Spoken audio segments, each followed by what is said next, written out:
They said he was a ghost, that no jail could hold him, no bullet could catch him. For 50 years, he defied the fate of every drug lord. But in 2024, the mountain's sun fell. This is the last corrido of El Mayo. I'm Arturo, and this is Latin Lore, from Latin America's history to mysteries and true crime to local legends whispering Latin intrigue. Every tale is triple verified in archives before it reaches your headphones. Hit subscribe. Fresh revelations drop every week, ready for your next campfire debate. They used to say he couldn't be caught because he'd already died and risen again, that somewhere deep in the veins of the Sierra Madre, the devil had baptized him in poppy dust and given him the gift of vanishing. A man with no photos, no fingerprints, just stories, and a wide-brimmed hat. Ismael El Mayo Zambada, in a land where the fate of the narco was as predictable as a bloodstain, dead or in a cell, Mayo defied the prophecy. For over 50 years, he didn't just survive, he thrived, and that alone made him legend. Born in the battered heart of El Alamo, Sinaloa, around 1948, he was a child of mountains and smoke, a boy orphaned early, shaped not by schools, but by soil, rain, and hunger. He hauled furniture in Culiacan, washed cars, watched the miners pack up when the earth ran dry. By 19, he wasn't planting food anymore, he was planting marijuana. He wasn't alone. Sinaloa was turning gold, and not the kind from mines. The land had long grown poppies for painkillers. Now it was sprouting a new empire. And Mayo, quiet, careful, nearly invisible, became its architect. While others chased headlines, he chased roots. While rivals built castles and shot videos with singers, he disappeared into the trees. He understood something fundamental. A ghost lasts longer than a king. By the early 1980s, he'd graduated from the fields to the skies. The Colombians needed reliable men to move their powder north.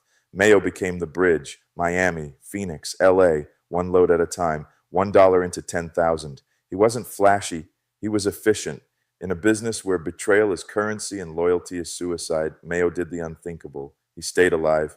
To understand his genius, you have to forget Hollywood. He didn't bathe in blood like Escobar or build tunnels for fun like Chapo. Mayo was a businessman, and business in Mexico is conducted with handshakes and whispers. By the time El Chapo Guzman was becoming a household name, Mayo already had what mattered: control. He didn't need to be famous. He needed to be necessary.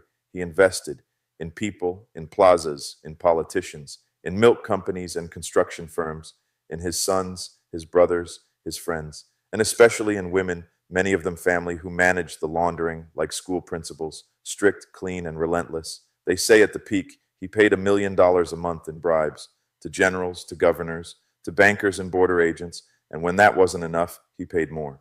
The DEA put him on a list. Mexico offered rewards. Enemies offered bullets. Nothing worked. He slipped through helicopters and stings. He had surgeries to alter his face. He never slept 2 nights in the same place. He once said the mountain was his mother, his wife, his God. He buried enemies with a nod. He blessed towns with a party. In Sinaloa, people didn't fear him. They admired him. To some, he was a protector. To others, a necessary evil. But always untouchable until 2024, until one strange day, in a dusty airstrip near the Texas border, the ghost came down from the mountain and never went back. July 25th, 2024, a Thursday, hot and windless. 2 men boarded a small plane in northern Mexico. One was Joaquin Guzman Lopez, son of El Chapo. The other, older and stiff in the joints, was the man songs had sworn couldn't be caught, Mayo Zambada. The story told is almost too absurd to be true.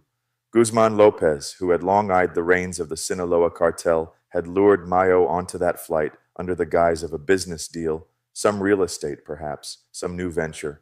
Instead, the plane crossed into U.S. airspace and landed in Texas. There, federal agents waited. For Mayo, the trap had closed. In a flash, the man who had built an empire out of secrecy and silence was standing on American soil, in handcuffs, betrayed by the son of his oldest friend. The sky fell quiet in Sinaloa. Chaos took its place. Cartel factions erupted in violence.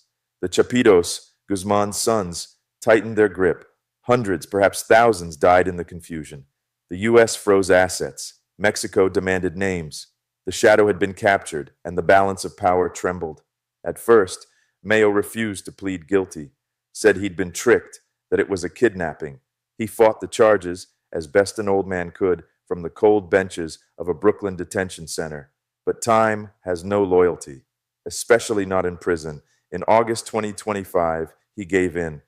He stood before a federal judge in New York and admitted what corridos had bragged for decades, and indictments had tallied in black ink: trafficking, corruption, a criminal empire that fed on poison and grew fat on silence. He acknowledged the power, the millions laundered, the rivers of cocaine that had flowed under his command.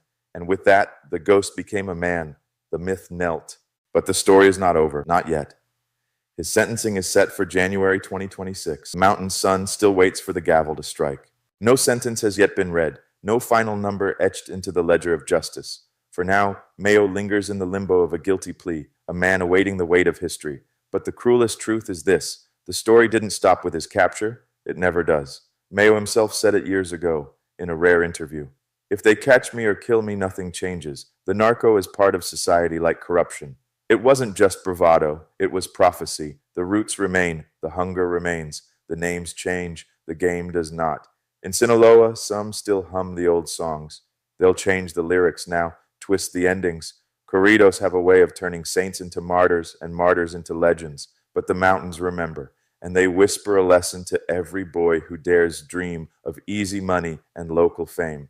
All roads end the same, not with wealth, not with glory, but in betrayal, in silence. And this in the real world means in a grave or in a cell. For decades, Mayo made the myth feel real, that a man could rise above fate, that he could dance with death and never pay the tab, that jail or the grave were for others, not him. But in the end, even he couldn't rewrite the rule, because in Latin America, we don't forget, and we don't forgive forever. Even ghosts get tired, even legends get caught. And again, the story always has the same end, a grave or in a cell. Gracias. Thanks for trekking the hidden trails of Latin America with me. If tonight's story unsettled you, subscribe and ring the bell, because Latin America's darkest stories are far from over.